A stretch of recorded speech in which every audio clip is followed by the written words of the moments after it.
My mother came to America with her dad, her mom, and her two brothers.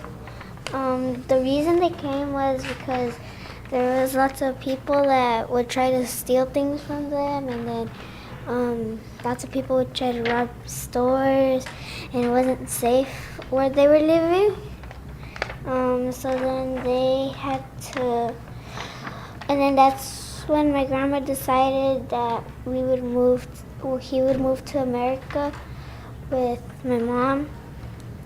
And then once they got to the border, they stayed there for hours waiting in line with the cars.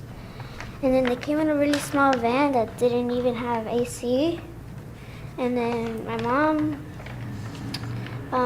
she was very little. She was like 10 or like 7. And then finally when they got here, my grandpa found a job. And it was really hard because he worked in construction.